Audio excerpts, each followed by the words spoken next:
Hello, Sales Academy, followers, listeners, tweeters, likers, lurkers, LinkedIners, Facebookers, Twitters, podcasters, YouTubers, the works. Thank you for being here. Thank you for listening, tuning in, and thank you for promoting and sharing and being part of our tribe. I love that you are, and I appreciate every single one of you. Today's subject may be a little bit marmite for some, but do you know what? So be it.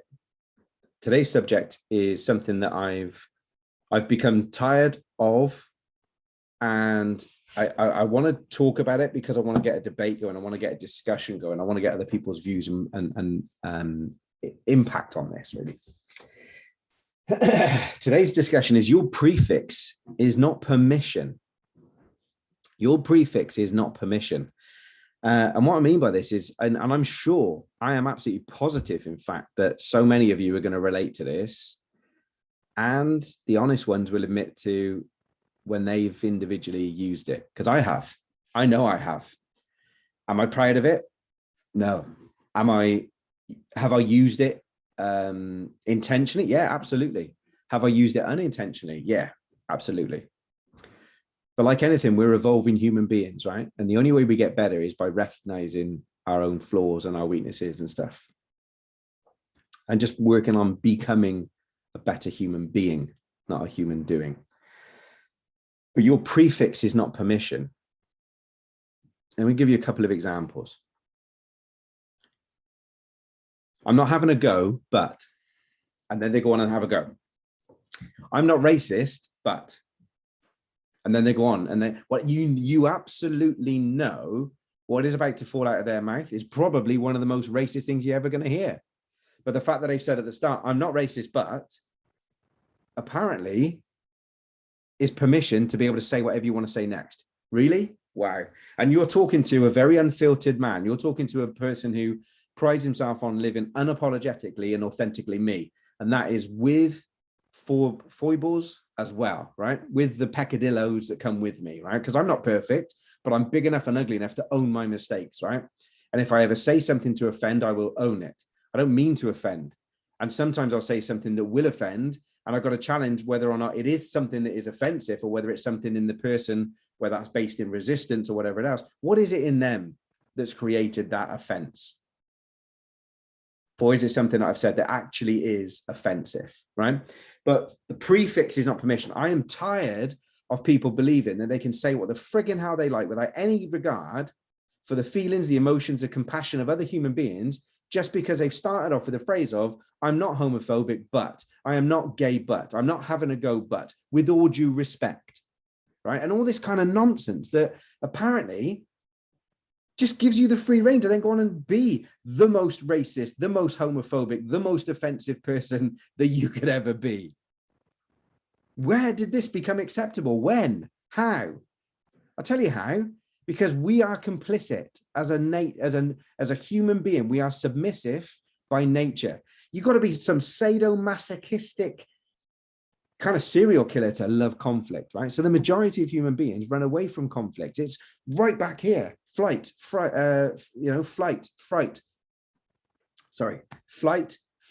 freeze.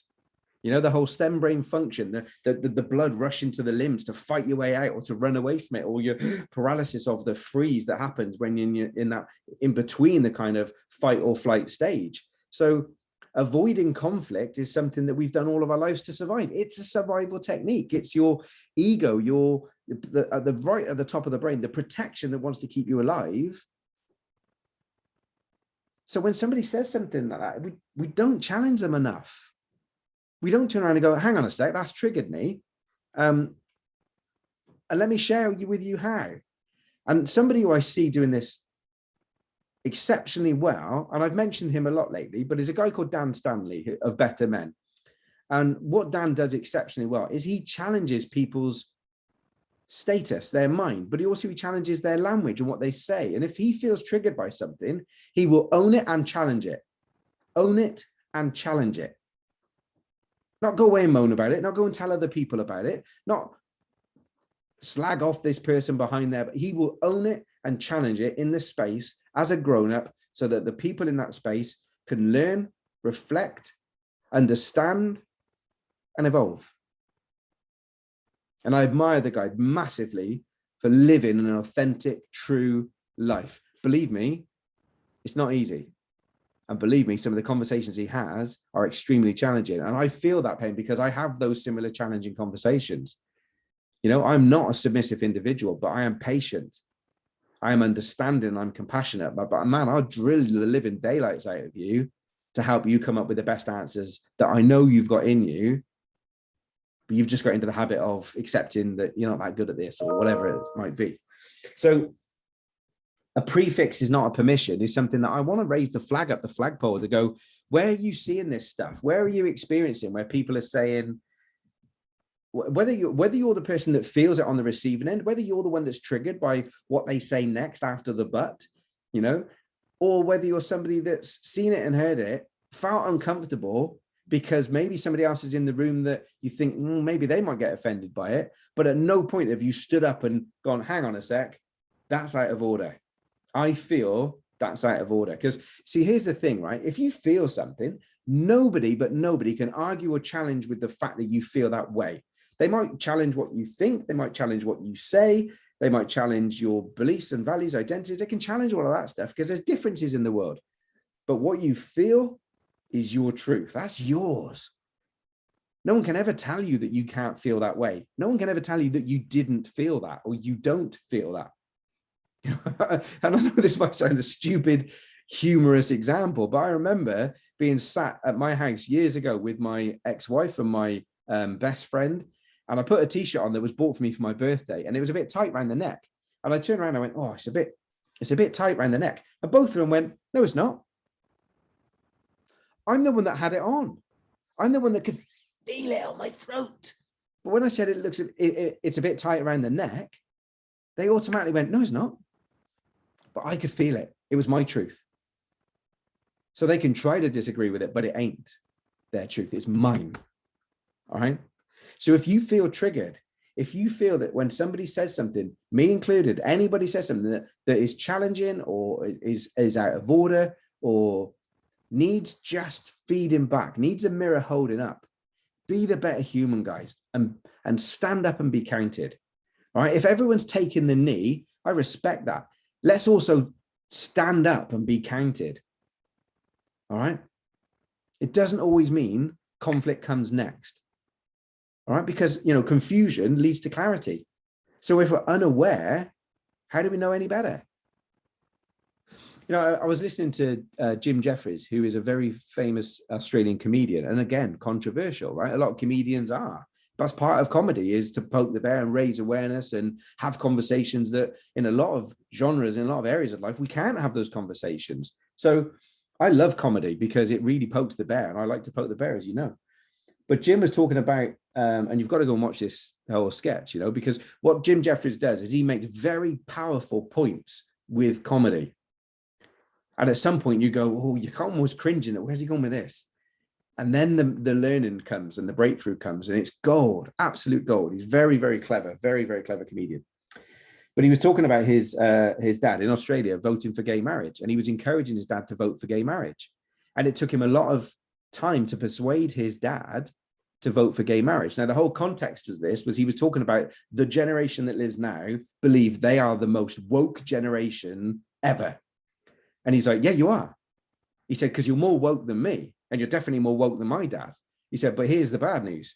The next generation that's coming are going to be way more woke than you, because that's how evolution works, right?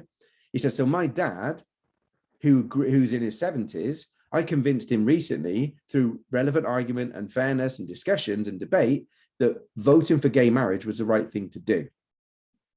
And funnily enough, his dad said a comedy statement towards the end of when he accepted that actually this is the right thing to do. He said, okay, son, I suppose they deserve to be as unhappy as us, which I found quite funny in itself. But the whole point was his dad has now voted for gay marriage. So his dad is now out there telling all of his friends that they should vote for gay marriage because it's the right thing to do and all that sort of stuff. And in this day and age and blah, blah, blah. But bearing in mind, this guy's in his 70s. So for a long time of his life, being homosexual was actually illegal, right? Now, I'm not talking about that was right or wrong, because I fundamentally believe it was absolutely disgustingly wrong. The fact that Alan Turing was given drugs by the government to cure his homosexuality, which eventually sent him insane and almost, well, basically killed him, right? So,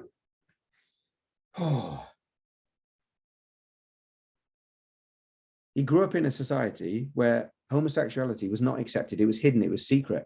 You know, look at George Michael. Look at all the stuff that was happening in that troubled man's life, and so many stories and so many people that we can name that have lived their lives in secret because of it was deemed to be not acceptable. And now we're in a state where actually it is acceptable. It's way more acceptable. It's part of natural life. It's evolved massively past that, right? And the whole LGBTQ thing is huge, and it needs to be. And I've always said, when we don't have to celebrate a story like that, that's when we've made it. That's when we've made it. But we need to celebrate every single story we can until we have, right? And then even more so. Understand the kind of logic in that, please. But his dad accepted gay marriage, feels quite a woke individual now, and he's advising all of his friends in their 70s that they should be voting for gay marriage as well. And Jim was telling the story that they were backstage, and his dad said an innocent statement in his dad's eyes, right? And he said, I'm okay with gay people. It's trans I have a challenge with. And somebody in a much younger generation attacked him straight away and said, then you're transphobic. And Jim Jeffries said, hang on a sec, give him his victory lap. He only got used to gays yesterday. Now, there's humor in that, but there's also a lot of truth and reality in that, in the sense that if you've grown up for 70 years where something isn't that, and then suddenly it is that because it's been passed in law or legislation or whatever, it's going to take a while for generations to catch up with what's acceptable or not. And I'm not excusing behavior in any way, shape, or form. As I say, your prefix is not permission, but understanding and compassion and allowing people to catch up and allowing people to recognize and understand and change their identities and values, beliefs takes time. And you are not the most woke motherfucker on the planet, because the person next to you could be more woke than you or less woke than you, whatever. But just understand that when you say things, when you share things like I've shared today, it has an impact. It has a ripple. And we don't always know how far those ripples are going to go. We don't always know how hurtful those words can be, how much those triggers, those simple triggers can happen in other people, and how far that can set them back on the journey that they're on. So be compassionate. Be compassionate. People talk about being kind. Yeah, but be compassionate, be understanding, be empathetic. Be the best version of you can be. But understand, above everything else, your prefix is not permission. It is not permission. Peace out, guys. Love you. Comment down below. I'd love to hear your thoughts on this one and any experiences. Let's get the debate going. Let's share this, right? Let's get it going. Catch you soon.